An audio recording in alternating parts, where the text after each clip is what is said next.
ఈరోజు పశ్చిమ గోదావరి జిల్లాలో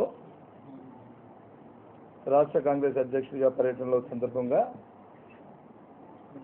నరసాపురం పార్లమెంటరీ నియోజకవర్గానికి సంబంధించి 5 నియోజకవర్గాల్లో ఉండి భీమవరం, పాలకొల్లు, ఆచంట, నరసాపురం ఇవాళ కార్యకర్తల్ని కలవడం, ప్రజానీకాన్ని కలిసి పెద్దలు బాపరాజు గారు పార్లమెంట్ సభ్యులు, అలాగే ఈ నియోజకవర్గ శాసనసభ్యులు మరి ఈ జిల్లా శాసనసభ్యులు నాగేశ్వరరావు గారు, అలాగే మంత్రి గారు కూడా వస్తున్నారు. ఇప్పుడు ఆయన నెల్లూరు నుంచి బయలుదేరారు. నిన్న ముఖ్యమంత్రి గారి పర్యటనలో ఉండి వారు ఇంకా వారితో పాటు పెద్దలందరూ కూడా నియోజకవర్గాలను పెద్దలందరూ కూడా కలిసి ప్రజానీకాన్ని కలిసి కాంగ్రెస్ పార్టీ ఉద్దేశాన్ని సిద్ధాంతాన్ని ఈ రాష్ట్రంలో ఉన్న శ్రీమతి సోనియా గాంధీ గారి నాయకత్వంలో కాంగ్రెస్ పార్టీ ప్రభుత్వం, కిరణ్ కుమార్ రెడ్డి గారి నాయకత్వంలో ప్రభుత్వం చేస్తున్న కార్యక్రమాల్ని ప్రజలకు వివరించడం, తద్వారా ప్రజల్ని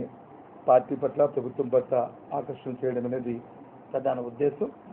దాంతోపాటు ఆయా ప్రాంతాల్లో పర్యటిస్తున్నప్పుడు ప్రజల నుంచి వచ్చిన విజ్ఞప్తులు కానీ, ప్రజల నుంచి వచ్చిన ఆలోచనలు కానీ, వారి తాలూకు విన్నపాలు కానీ మరి ప్రభుత్వం దృష్టికి తీసుకెళ్లి ఒక విధాన రూపంలో ఆ కార్యక్రమాన్ని నిర్దేశించడం అనేది ఈ పర్యటనలో భాగమనే విషయాన్ని మరి ముందుగా మీకు మీ ద్వారా ఈ ప్రాంత ప్రజలకి ఈరోజు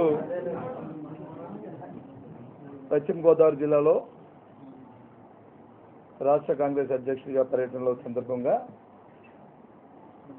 నరసాపురం పార్లమెంటరీ నియోజకవర్గానికి సంబంధించి 5 నియోజకవర్గాల్లో ఉండి భీమవరం, పాలకొల్లు, ఆచంట, నరసాపురం ఇవాళ కార్యకర్తల్ని కలవడం, ప్రజానీకాన్ని కలిసి పెద్దలు బాపరాజు గారు పార్లమెంట్ సభ్యులు, అలాగే ఈ నియోజకవర్గ శాసనసభ్యులు మరి ఈ జిల్లా శాసనసభ్యులు నాగేశ్వరరావు గారు, అలాగే మంత్రి గారు కూడా వస్తున్నారు. ఇప్పుడు ఆయన నెల్లూరు నుంచి బయలుదేరారు. నిన్న ముఖ్యమంత్రి గారి పర్యటనలో ఉండి వారు ఇంకా వారితో పాటు పెద్దలందరూ కూడా నియోజకవర్గాలను పెద్దలందరూ కూడా కలిసి ప్రజానీకాన్ని కలిసి కాంగ్రెస్ పార్టీ ఉద్దేశాన్ని సిద్ధాంతాన్ని ఈ రాష్ట్రంలో ఉన్న శ్రీమతి సోనియా గాంధీ గారి నాయకత్వంలో కాంగ్రెస్ పార్టీ ప్రభుత్వం, కిరణ్ కుమార్ రెడ్డి గారి నాయకత్వంలో ప్రభుత్వం చేస్తున్న కార్యక్రమాల్ని ప్రజలకు వివరించడం, తద్వారా ప్రజల్ని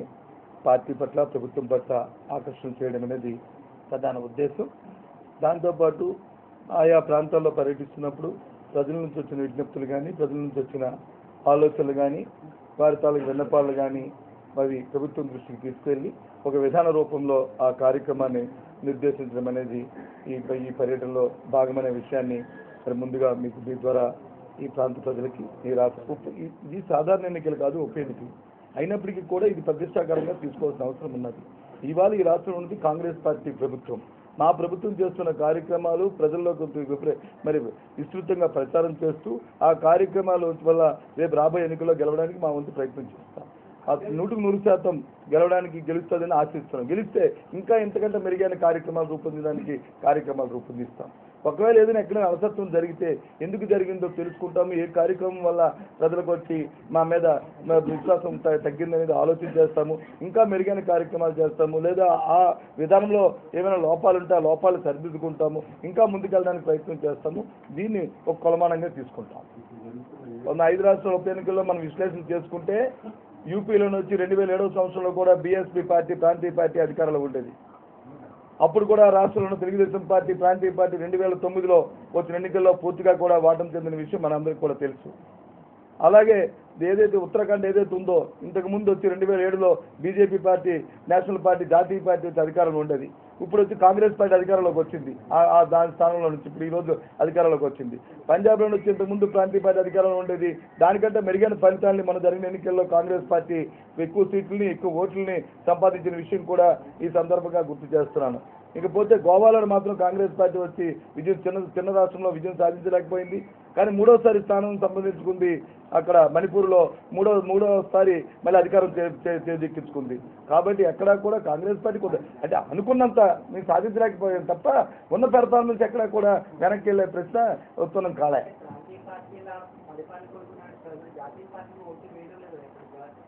ఇక్కడ ఏం లేదంటే ఉత్తరాఖండ్లో వేశారు కదండి. ఏది ప్రజలు కాదు, ఇంతకు ముందు ఉన్న పార్టీ పోయి ఇంకో పార్టీ వస్తే అధికారం పోతే మనం అన్నాం ఎక్కడ పోలే. జాతీయ పార్టీ పోయింది, జాతీయ పార్టీ వచ్చింది. ఎక్కడొచ్చింది చెప్పండి? ఎవరో ఎక్కడో ఏదో జరిగితే ఇక్కడ వచ్చి చంగలు గుద్దుకునేది తెలుగుదేశం పార్టీ. కాంగ్రెస్ పట్ల చంగలు గుద్దుకోదు. మా అంతటి మా బలాన్ని మేము చూపెట్టుకుంటాం, మా తాలూకు ఫలితాలు మా ద్వారా మేము ఫలితాలు తెచ్చుకుంటాం తప్ప ఎవరో ఎక్కడో ఏదో జరిగితే ఇక్కడ వచ్చి మేము వచ్చి సీట్లు పంచుకోవడము లేదా మతాబాలు కాల్చుకోవడం అనేది తెలుగుదేశం పార్టీకి అలవాటు, మాకు అలవాటు లేదు.